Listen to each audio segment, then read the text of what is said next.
I've received a number of questions on pension transfers.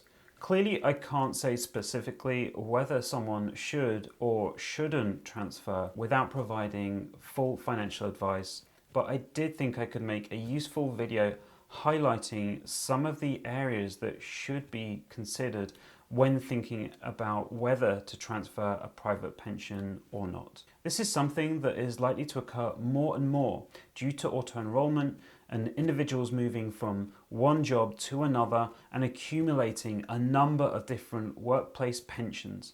It's not uncommon for someone to have built up 6 or 7 pension arrangements over their working lives. Interestingly, since the advent of auto-enrolment, capital in private pension schemes has increased from 139 billion in 2012 to almost 300 billion by 2018, according to stats from the ONS. Some older style pension schemes are also more expensive or lack online access, or perhaps someone wants greater investment choice or a specific investment that they can't currently access. So just to be clear, this will be about personal pensions and not final salary or average salary, as this would require a very different approach and require a video in its very own right.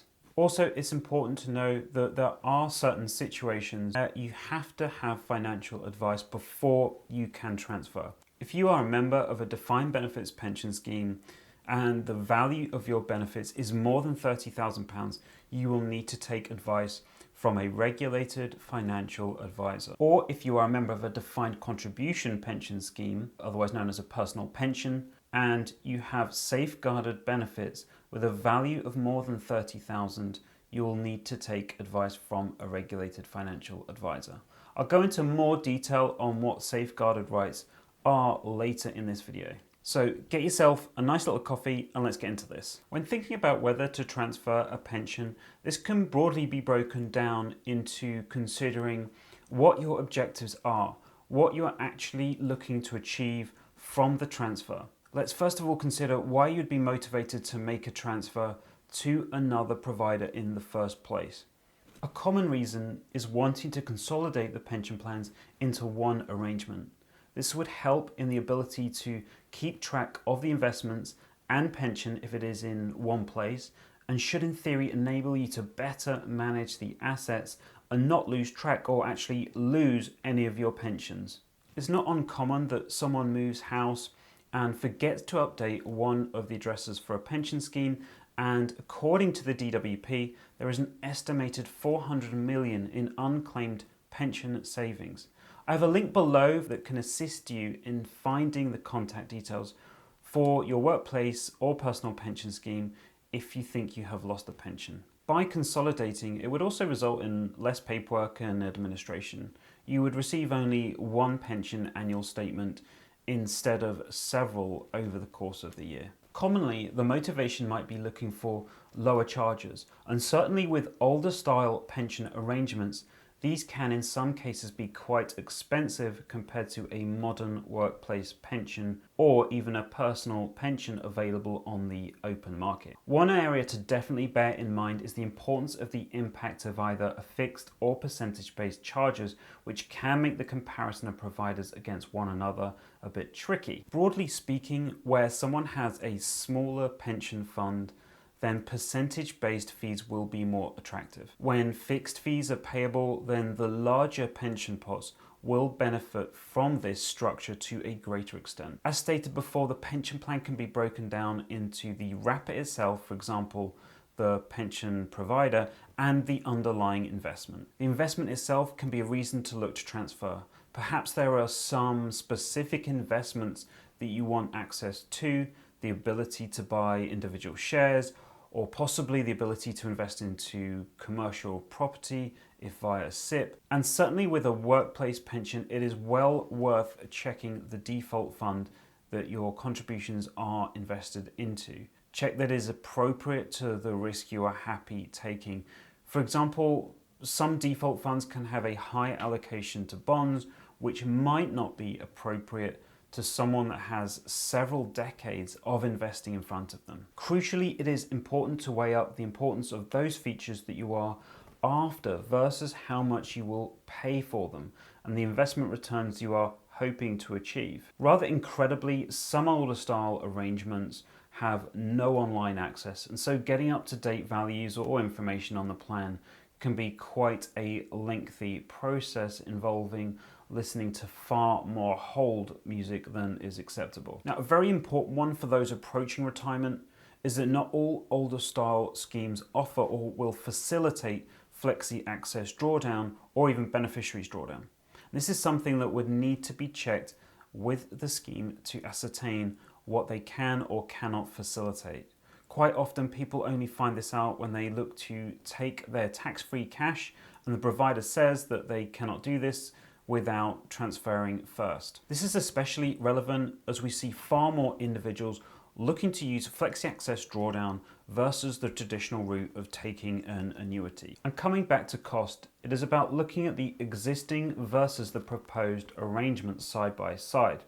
I had one very specific question that related to transferring an existing workplace pension scheme valued at approximately £5,000 into Freetrade's new SIP. Now again, this isn't advice and I cannot say whether or not they should do this. We can look at some of the areas that should be thought about prior to any transfer. Firstly, it would be important that if the transfer was to occur, then more than likely it would seem sensible to keep the workplace pension active to ensure employer pension contributions can continue if they are being paid, as these would not be paid if the individual opted out or left the scheme. Most workplace pensions would allow a partial transfer out with a small residual value left to keep the pension active, typically around £50 to £500. Secondly, if we very simply look at the charging structure of the free trade SIP, it is charged on a fixed monthly fee basis. This will work favourably with large pension pots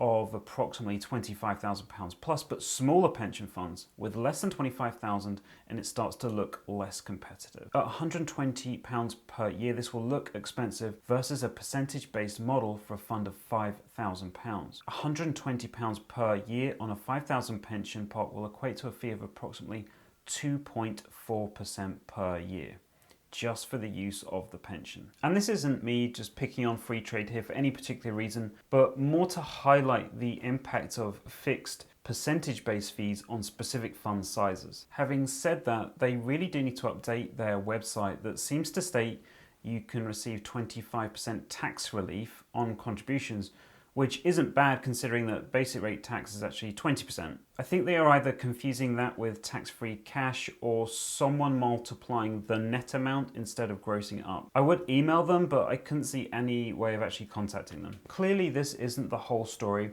as I appreciate that perhaps the objective here is to self-manage the pension and buy individual shares commission-free. But it is important to understand the cost structure fully before making any decisions, and that if the objective is to have access to more investments, that functionality is used and that the cost is justified. There's been some criticism in the past of individuals being transferred into full SIPs only for them to invest in a UK FTSE 100 tracker and therefore paying a lot for a huge amount of investment flexibility to then not utilize it. And a far cheaper option could have been used. I'll be really interested to know in the comments below as to what your own priorities are when it comes to your pension plans. Is it cost, flexibility, investment choice, reputation, etc.? And some things you really need to think about or check before transferring. Exit fees. It isn't uncommon for some pension plans started prior to 2001 may charge you an exit fee to move your money away.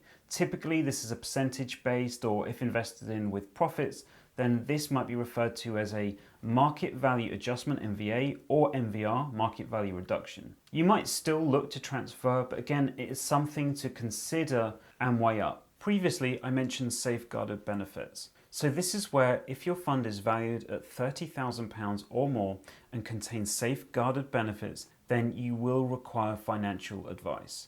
And even if your fund is lower than 30,000, it's still worth being aware of what these are, as these will be lost on transfer. It is possible, especially if an older pension scheme, that it has valuable benefits such as additional death benefits, guaranteed pensions, including guaranteed minimum pensions, GMP, and guaranteed annuity rates, GARs.